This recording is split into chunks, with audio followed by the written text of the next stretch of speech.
Hey bronies, hey Pegasisters. It's me again, it's Clayton. So, due to popular demand, I'm going to review the Season 2 finale, A Canterlot Wedding. And honestly, in my opinion, even though I like Return of Harmony more as an episode, I think this one is really the most enjoyable two-parter in my opinion, as it closes out a season that had so many surprises and so many new characters that it blew Season 1 out of the water, in my opinion. Even though Season 1 was the season that started it all, Season 2 was the season that showed me that the show could transcend its past trappings. Anyway, let's get to the episode. The story starts off with Twilight and her friends being called over to Canterlot in order to help out with a wedding, with Princess Mia Cadenza and Twilight's brother Shining Armor being the bride and groom. Twilight is, of course, upset with Shining Armor that he didn't tell her about some pony she apparently didn't know, until Shining Armor informs her that Mia Cadenza is actually Princess Cadence, who actually foal-sitted Twilight when she was very young. Unfortunately, when Cadence shows up, she is the furthest thing from the kind princess of love and tranquility that you'd expect. And when Twilight tries to call her out on it, all of her friends happen to just go against Twilight due to the fact that they think she's overreacting over Cadence's behavior. But little do any of the ponies know, even Twilight, little do any of the ponies even know that Cadence is actually a changeling.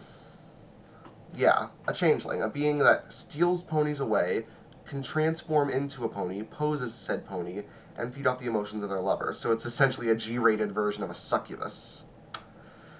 But I'm fine with it, I love Greek mythology. And she's not just any changeling, she's the queen of the changelings, Queen Chrysalis. And turns out, this villain has become so popular within the brony community, she even returned in style in the Season 5 finale. So after Twilight finds Cadence, the two of them have to head over.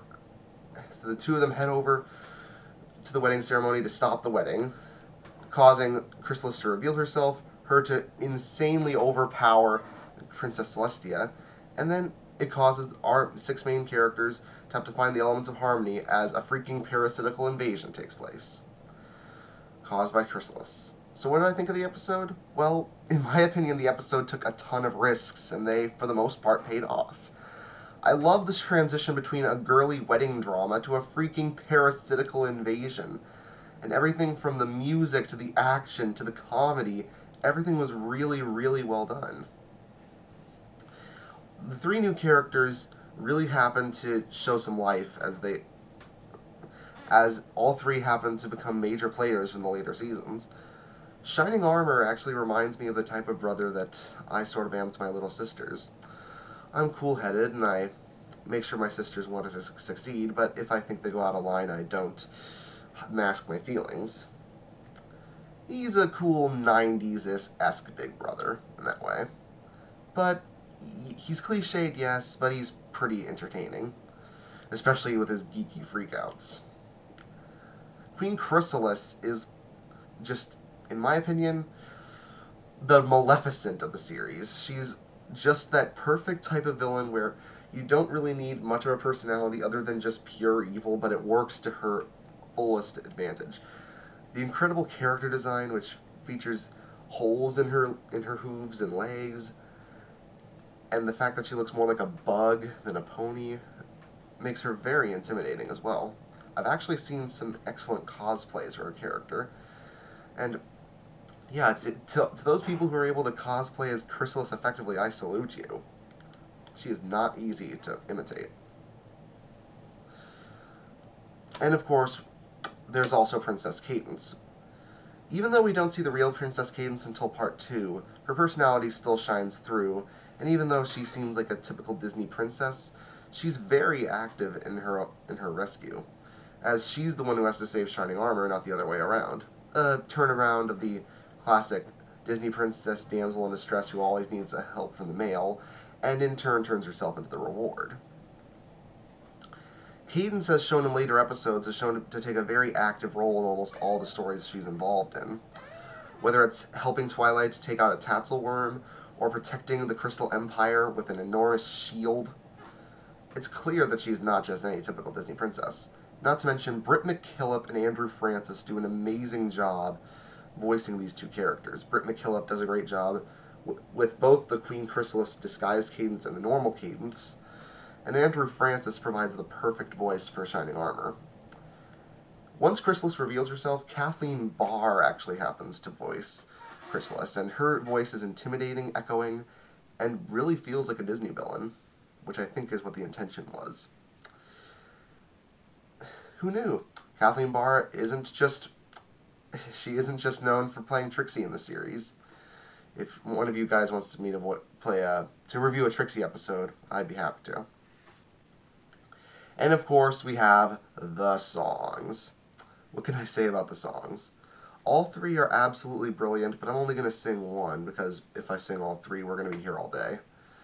The first one, Big Brother Best Friend Forever, which shows up in the first episode of this two-parter, is a very heartfelt musical number that really happens to set up the big brother-little sister relationship between Shining Armor and Princess and Twilight Sparkle in just a minute and a half.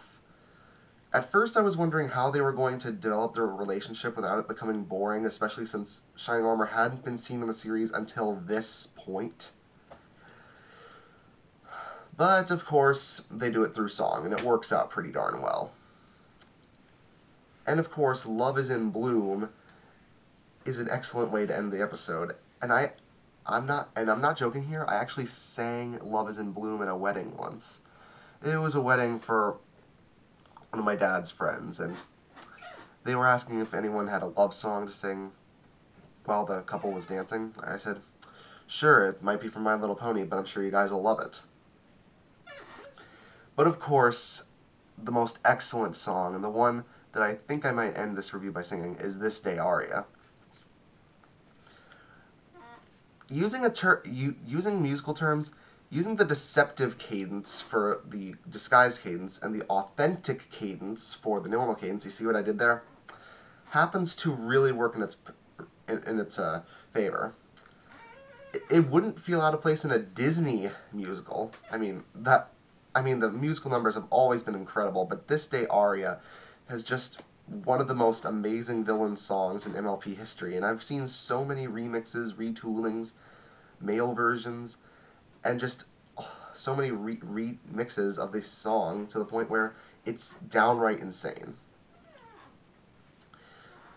There are a few plot holes here and there, and I was wondering why Princess Luna didn't take any action. In fact, when she returns to the wedding, she asks if she missed anything. But I think those plot holes are very negligible considering they didn't detract from the experience. It was still a fun, action-packed, completely insane parasitical invasion story disguised as a girly wedding drama. And for that, I give this episode an 8.5 out of 10. This day is going to be perfect, the kind of day of which I've dreamed since I was small. Every pony will gather around, say I look lovely in my gown. What they don't know is that I have fooled them all. This day was going to be perfect, the kind of day of which I've dreamed since I was small. But instead of eating cake with all my friends to celebrate, my wedding bells may never ring for me at all. I could care less about the dress, I won't partake in any cake. Vows will be lying when I say that through any kind of weather I want us to be together. The truth is I don't care for him at all. No, I do not love the groom, in my heart there is no room, but I still want him to be all mine. We must escape before it's too late, find a way to save the day. Hope I'll be lying if I say I don't fear that I may lose him to one who wants to use him, not care for love and cherish him each day. For I also love the groom, all my thoughts he does consume. Oh, shining armor, I'll be there very soon. Finally the moment has arrived for me to be one lucky bride. Oh, the wedding we will make, he'll end up marrying a fake. Shining armor will be mine, all mine. That is so much fun to sing.